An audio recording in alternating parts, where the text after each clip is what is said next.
Friends, आज की इस वीडियो में मैं बात करने जा रही हूँ। एक है वैसे बहुत छोटी सी बात, लेकिन वो बहुत बड़ी है वैसे बच्चों के लिए। पेरेंट्स को तो या मदर्स को तो जब वो करते हैं ये वाली बात तो बहुत छोटी सी लगती है। वो ये कि स्कूल में जब छुट्टियां पड़ती हैं ना बच्चों की, जब स्कूल जाते हैं बच्चे छोटे हैं, जब जब बड़े हो गए बच्चे कॉलेज में हो गए तो उनका इतना काम नहीं करना पड़ता मदर्स को।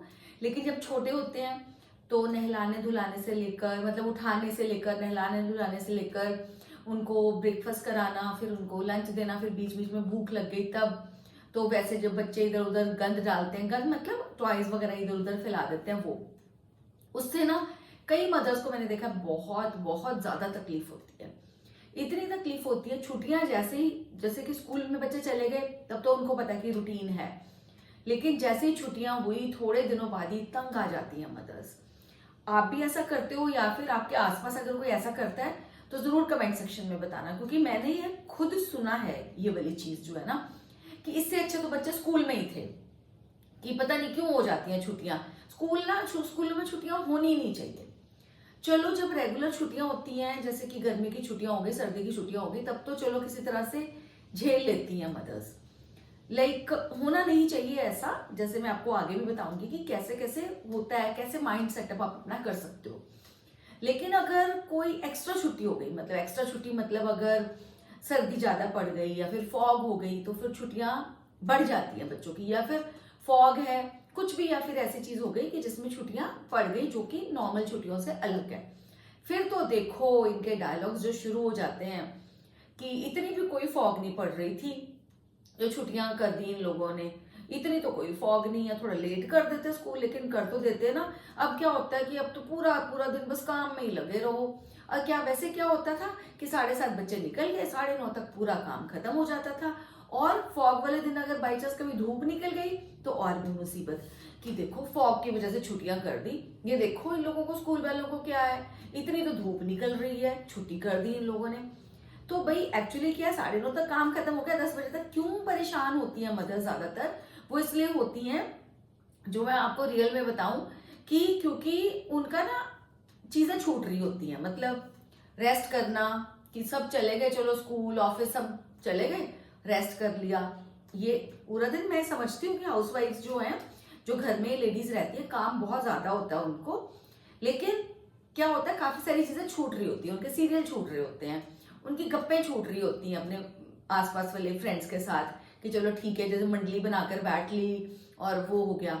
या तो अगर ये सब नहीं होता, अगर वो घर में ही इन्वॉल्व रहती है, तो उनको कभी बच्चों पे गुस्सा आएगा भी नहीं, क्योंकि उनकी वैसी चीजें छूट रही होती हैं जो वो बच्चों के होते नहीं कर सकते। तभी इरिटेशन होती है कि अब तो पूरा दिन खाना ही खत्म नहीं होता। पहले तो बच्चे 7:30 स्कूल चले जाते थे, अब तो उठते ही 8-8 बजे हैं, 9-9 बजे हैं, फिर उसके बाद पूरा दिन निकल जाता है। मेरे दादी जी कहते होते थे, जैसे कि बच्चे जब घर में हैं आपके, तो ही, मतलब इस चीज को बुरा मत माना करो कि गंद पड़ गया, बच्चों ने चीजें इधर उधर फैला दी, ये सब कर दिया, कि ये भी जो है ना, जो किस्मत वाले होते हैं उनके घर ही गंद पड़ता है। जिनके घर में बच्चे नहीं है उनको पूछ कर देखो, घर उनका साफ रहता है, चद्दर साफ रहती है उनकी, चद्दर बिल्कुल अगर आप जैसे बिछाओगे वैसे बिना सिलवटों के ही रहेगी। बच्चों वाले घरों में ही किलकारियां गूंजती है, बच्चों वाले घरों में ही शोर होता है, और बच्चों वाले घरों में ही थोड़ा जैसे गंद पड़ता है, फैलती हैं चीजें जो आपको संभालनी पड़ती है, काम बढ़ता है। नहीं तो क्या काम है, कुछ भी काम नहीं। तो वो कहते थे कि किस्मत वालों के घरों में ऐसी चीज होती है। तो बच्चे जब हो तो कभी भी इरिटेट नहीं होना चाहिए। उसके बजाय आप ये सोचो कि बच्चे आपके साथ है, तो अब आप क्या कर सकते हो बच्चे के साथ अपना कनेक्शन और स्ट्रॉन्ग करने के लिए। क्योंकि डिफरेंट, चलो पढ़ाई तो करनी है, बच्चे ने पढ़ाई के लिए अलग से टाइम सेट कर दिया, बच्चे के साथ बैठकर आप टाइम टेबल सेट कर लो कि इतने से इतने बजे तक आपको पढ़ाई करनी है, इतने से इतने बजे तक आपको खेलना है। और इतनी सारी इंडोर गेम्स हैं, आउटडोर गेम्स हैं, बच्चे के साथ वो वाली इंडोर गेम्स खेलिए, आउटडोर गेम्स जाओ बच्चों के साथ, पेरेंट्स जाएं, मम्मी और पापा दोनों जाएं, पार्क में बच्चों को ले जाओ, वहां बच्चों के साथ खेलो। कितना अच्छी अच्छी बात है ना। और ये सारी चीजें आपके बचपन में आपके साथ जो जो भी हुआ है, मतलब कि मैं पक्का कह सकती हूँ कि आपको सब याद होगा, जैसे मुझे तो सब याद है, तो आपको भी सब याद होगा। तो आप क्यों नहीं मीठी मधुर यादें जो है बच्चों के लिए इकट्ठी करते, ताकि बच्चे जो है बड़े होकर ये सारी उनकी मेमोरीज जो है वो बहुत स्वीट मेमोरीज हो। क्यों उनको इस तरह से बोलकर कि क्यों हो जाती हैं छुट्टियां, होनी नहीं चाहिए छुट्टियां, ये सब कहकर ना मत करा करो ऐसे। और बच्चों की फ्रेंड्स को घर पर इनवाइट कर लो कभी कभी।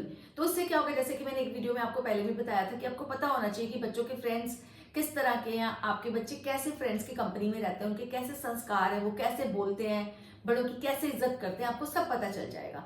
तो ये भी बहुत जरूरी बात होती है कि बच्चों के फ्रेंड्स के बारे में भी आपको पता होना चाहिए। वो तभी पता चलेगा जब आप उन बच्चों को अपने घर पर इनवाइट करोगे और देखोगे कि वो बच्चे किस तरह से आपस में बिहेव कर रहे हैं और आपके साथ किस तरह से बिहेव कर रहे हैं। तो इस तरह से बिल्कुल मत बोले आगे से अपने बच्चे को। अगर आप बोलते हो तो प्लीज बंद कर देना, बोलते हो तो प्लीज लिखना कमेंट सेक्शन में, और अगर नहीं बोलते तब भी प्लीज जरूर लिखना, ताकि मुझे, जैसे मैंने तो सुना है तभी मेरे माइंड में आया कि आज मैं वीडियो बनाऊं इस पे।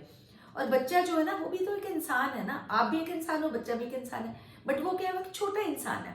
आप भी पहले छोटे इंसान ही थे, अब आप बड़े हो गए हो।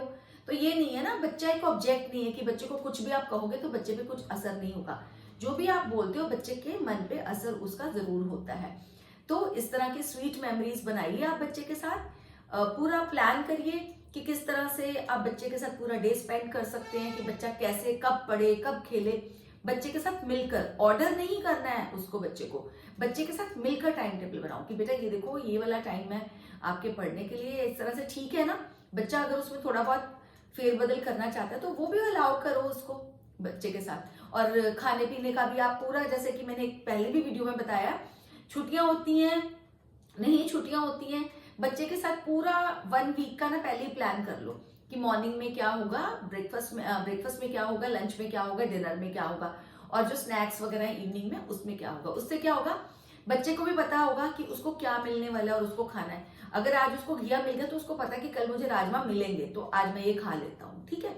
इस तरह से बच्चे को आप अच्छा खाना खाने की, हेल्दी खाना खाने की आदत भी डाल सकते हो, और कोई आपको टेंशन नहीं होगी कि क्या, बच्चे को भी पता होगा कि आज ये वाला स्नैक मेरे पास आने वाला है, इवनिंग में ये मेरे पास। और बच्चे को इन्वॉल्व करो अपने कामों में।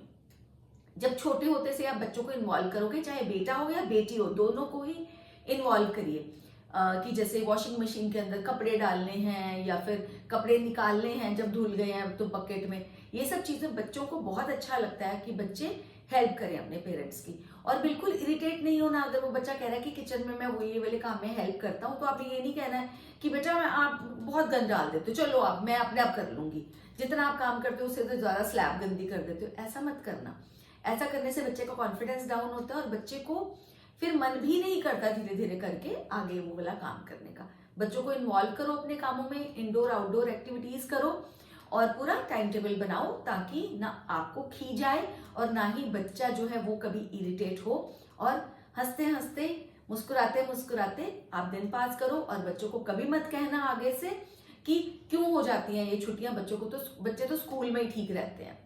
बच्चे आप इस दुनिया में लेकर आए हो, अपनी मर्जी से लेकर आए हो। बच्चों ने नहीं कहा आपको कि हमें जन्म दो, आप अपनी मर्जी से लेकर आए हो, तो आप उनको इस तरह से पाल पोस कर बड़ा करो कि उनकी मेमोरीज स्वीट बने, मधुर यादें। तो आज के लिए फ्रेंड्स इतना ही। आई होप वीडियो अच्छी लगी होगी। अच्छी लगी वीडियो तो शेयर कर लेना अपने उन फ्रेंड्स के साथ जो लगता है इससे बेनिफिटेड हो पाएंगे। जल्दी ही मिलूंगी एक नई वीडियो के साथ, तब तक के लिए stay happy, stay healthy, stay blessed, take a very good care of yourself. Bye bye.